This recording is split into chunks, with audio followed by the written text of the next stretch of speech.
toutes les informations et l'essentiel de l'actualité haïtienne, tous les jours, sur Juno 7. Vous êtes branchés sur Juno 7, bienvenue à ce bulletin d'information. Les stations-service seront alimentées en carburant les 9, 10 et 11 novembre. Le ministère du Commerce et de l'Industrie, dans un communiqué rendu public le mardi 8 novembre 2022, annonce l'alimentation des différentes stations-service en produits pétroliers pendant les journées des 9, 10 et 11 novembre 2022.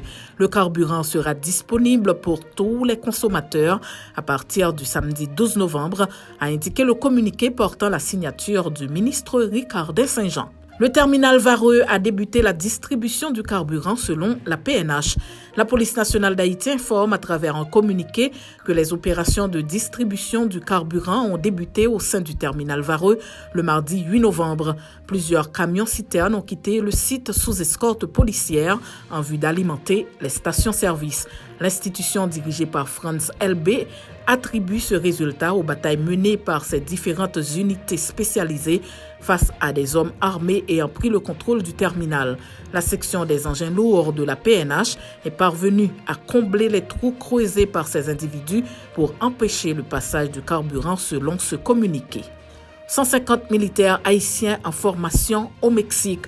Le ministère de la Défense informe à travers une note de presse le lundi 7 novembre qu'un contingent de 150 militaires a quitté Haïti en direction du Mexique pour se former en vue de renforcer à son retour la capacité institutionnelle des forces armées d'Haïti. Cette formation est le fruit d'un partenariat signé le 7 octobre 2018 entre Haïti et le Mexique.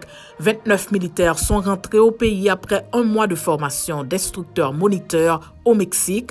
Ils s'y étaient rendus le 2 septembre dernier dans le cadre de l'implémentation de ce partenariat, informe le ministère.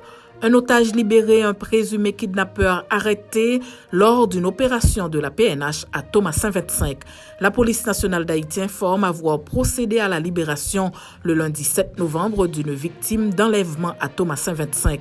La victime, enlevée par des bandits, était séquestrée depuis 3 jours dans une maison dans ce quartier de Pétionville. Lors de cette intervention, les agents de la PNH ont mis la main au collet du nommé Davidson André. Cet ancien pensionnaire du pénitencier national avait pour mission de surveiller l'otage en question. Les agents de la PNH ont également récupéré un pistolet de calibre 9 mm. Cette arme à feu a été retrouvée sur le lit de Davidson André. Des syndicats appellent à la tenue d'une conférence nationale. Lors d'une conférence de presse lundi, plusieurs syndicats au sein du ministère des Affaires sociales et du Travail, notamment l'unité de lutte contre la faim, ont exprimé leurs préoccupations par rapport à la crise actuelle. Les représentants de ces structures ont fait plusieurs propositions pour sortir le pays de cette situation. 57e anniversaire de l'ONA, le DG Diemle Jean-Baptiste entend continuer à moderniser et renforcer l'institution. À l'occasion du 57e anniversaire de la création de l'ONA, l'Office national d'assurance vieillesse, le 8 novembre, le directeur général de l'institution, Diemle Jean-Baptiste, a promis de continuer à moderniser l'institution, mais aussi renforcer ses capacités pour mieux servir les assurés et les pensionnés.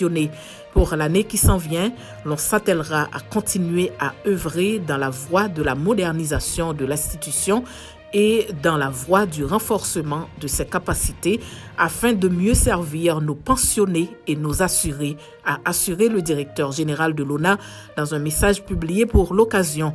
Diemle Jean-Baptiste dit viser ainsi une institution socialement et financière pérenne qui soit un important levier de croissance économique, d'accroissement de niveau de vie et de réduction des inégalités.